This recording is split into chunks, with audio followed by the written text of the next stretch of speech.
Howdy. Okay, I won't do any more accents.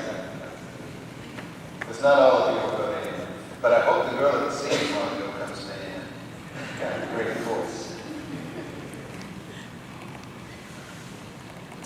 We're celebrating today the feast day of St. Martin I, who was the 31st of the popes to be martyred. Let that sink in a minute. The 31st pope to be martyred, to be killed. In 650 years, only 650 years, 30 popes had been killed for the faith, and then Martin was elected. How would you like to be elected into an office when 30 of the people before you had been killed in that office? Maybe you would run and hide. Maybe you would take your name out of the ballot box. Maybe you would switch name tags with one of the other cardinals sitting next to you. You would find some way to get out of this thing. But he did not. He was a man of courage and conviction. He was a man who had already made this critical, important choice to be a disciple of Jesus Christ, to give his life to Jesus Christ, to set his heart on Jesus and his gospel. And we are invited to do the same. Why should we do that?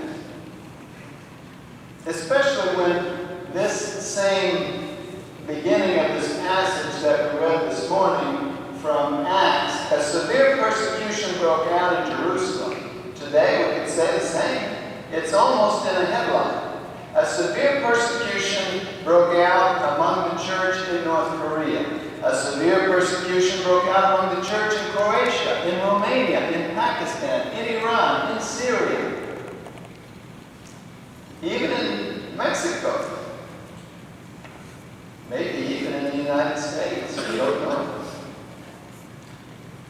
Until you know who you will die for, you can't really begin to live. Think about that for a moment. Until you know and have already decided who you would die for, how can you begin to live? Life is boring until you know who you would die for, because only then do you know who you would live for, who you do live for. If your team, if you're watching a basketball game and you don't know either of the teams, and you don't care about either of the teams, and they both are wearing kind of so-so uniforms, so you don't even care about the uniforms, are you into that game? Probably bored. Probably Facebooking during the game, you know. Well, actually, you might not Facebook anymore. We still Facebook. And I only recently came on. You would instant message during the game. What would you do during the game? Instant message, right? Snapchat during the game. You would do something. There you go.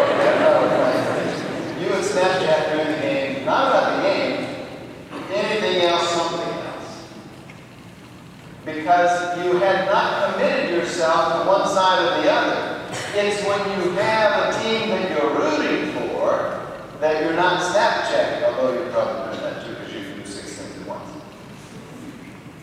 It's when you have already decided which team you want to win, that's when you become involved in the game. The same is true of life. All right, what are the possibilities? Who would you die for? What are the possibilities? How about yourself? Well, I don't know. We're all kind of boring after a while. How about somebody else, some famous person? Well, you know, all famous persons become boring after a while too. And besides, they're persons. They're not going to live forever. And besides, none of them died for you. How about one person?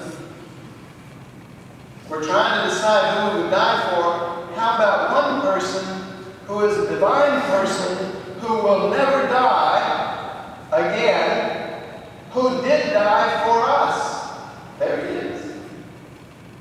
There he is. All these people on both sides of him, and probably many of these people in the windows, I didn't look closely to see who actually is all there, decided that they would live for him because he died for them, and they did die for him. And because they decided that they would live for him, their life was not boring. Not boring. If you want your life to be filled with adventure, if you want your life to be filled with drama, of the good kind, not the snarky kind.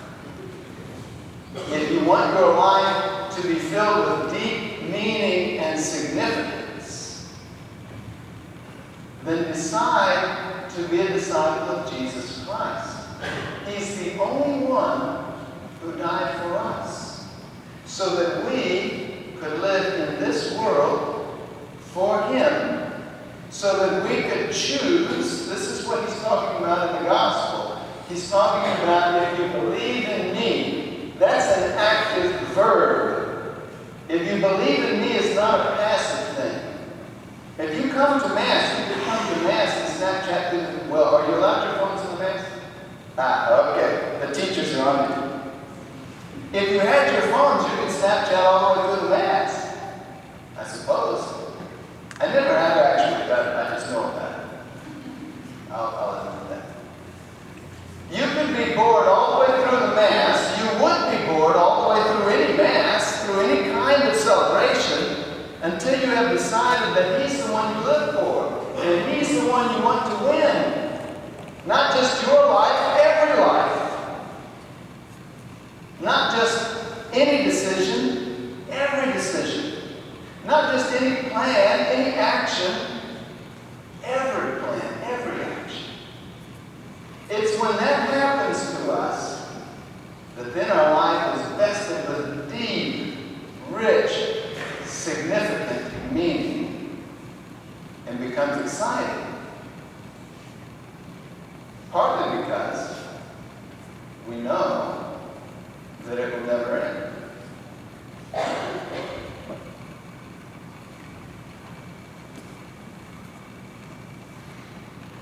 Shall we stand?